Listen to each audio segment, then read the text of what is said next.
Hello everyone, I hope you are well. तो आज की इस वीडियो में हम डिस्कस करेंगे यूकेपीएससी सिविल इंजीनियरिंग के सिलेबस के बारे में। सिविल इंजीनियरिंग का एक ऐसा सिलेबस है जो वेल सेट सिलेबस है कंपैरिजन टू मैकेनिकल इंजीनियरिंग और आपका इलेक्ट्रिकल इंजीनियरिंग। ये सिलेबस ना ही तो वास्ट है ना ही लेंथी है, ये एक लिमिटेड सिलेबस है। और आप यूकेपीएससी जेई के अलावा चाहे UK triple S C JE हो चाहे अदर स्टेट के जेई के एग्ज़ाम हो जहाँ पे सिविल इंजीनियरिंग के लिए एग्ज़ाम कंडक्ट कराया जाता है, तो जो वहाँ पे सिविल का सिलेबस होता है वो एकदम वेल सेट सिलेबस होता है और शॉर्ट सिलेबस होता है। तो यहाँ पे आज की वीडियो में हम यूकेपीएससी जेई के सिलेबस के बारे में डिस्कस करेंगे जिससे आपके क्वेश्चंस पूछे जाएंगे। यहाँ पर आपके दो टेक्निकल एग्जाम होंगे, पेपर फर्स्ट और पेपर सेकंड। यहाँ आपका जो सिलेबस है पेपर फर्स्ट का वो दो सेक्शन में डिवाइड है, सेक्शन ए और सेक्शन बी। उसी प्रकार से पेपर सेकंड का भी आपका जो सिलेबस है उसमें केवल आपका एक ही सेक्शन है। तो यहाँ पे चलिए सबसे पहले डिस्कस कर लेते हैं पेपर फर्स्ट के सिलेबस के बारे में। तो यहाँ पे इसमें सेक्शन ए में आप देख सकते हैं सबसे पहले आपका strength of materials and theory of structure. तो स्ट्रेंथ ऑफ मटेरियल यानी कि सोम काफ़ी इंटरेस्टिंग सब्जेक्ट है, और थ्योरी ऑफ स्ट्रक्चर तो ये काफ़ी इंटरेस्टिंग सब्जेक्ट भी है और न्यूमेरिकल बेस्ड सब्जेक्ट है। इसमें काफ़ी न्यूमेरिकल्स आप लोग करते हैं, आपने देखा होगा कि क्वेश्चंस आपको सोल्व करने पड़ते हैं न्यूमेरिकल बेस्ड। तो ये काफ़ी अच्छे से आपको इस सब्जेक्ट को स्टडी करके चलना है। कोई भी टॉपिक आपको इसमें स्किप भी नहीं करना है, क्योंकि कई बार कैंडिडेट ये सोचते हैं कि हमें कौन सी चीज़ ज़्यादा पढ़नी चाहिए तो उस पर फोकस करते हैं।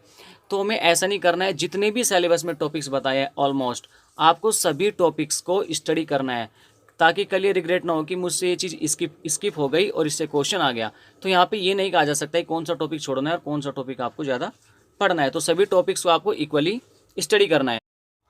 देखिए आप यहाँ पर बी में देखिए, हमने इसको अंडरलाइन भी किया है, बल्कि इसको आयोग को बोल्ड करना चाहिए था ताकि अलग से इस टॉपिक के बारे में पता चल जाए। यहाँ पे आप देख सकते हैं बी में आपका design of reinforced concrete structure, इससे आप पे क्वेश्चन आएंगे।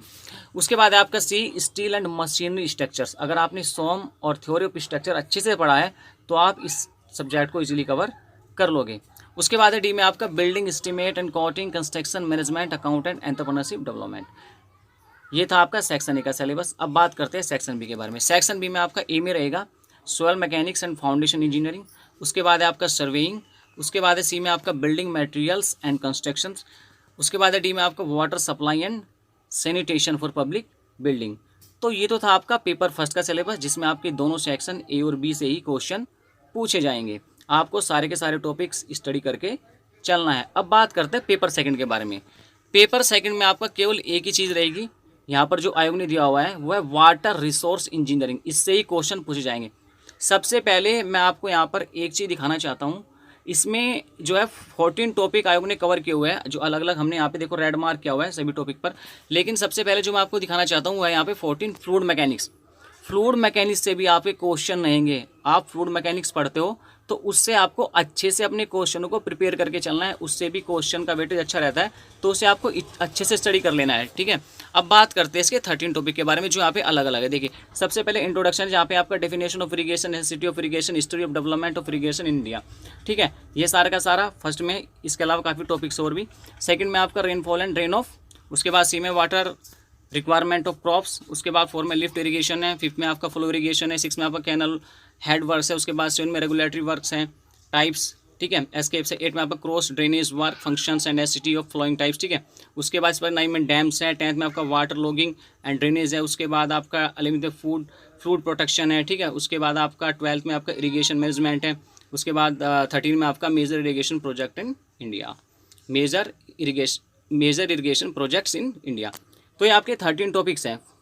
इन 13 टॉपिक्स के आपको सारे के सारे जितने भी इसमें सब टॉपिक्स दिए हुए हैं, टॉपिक्स और सब टॉपिक्स, सारे के सारे टॉपिक्स को अच्छे से स्टडी करना है, क्योंकि यहाँ पर हर एक टॉपिक अपने आप में इम्पोर्टेंस रखता है।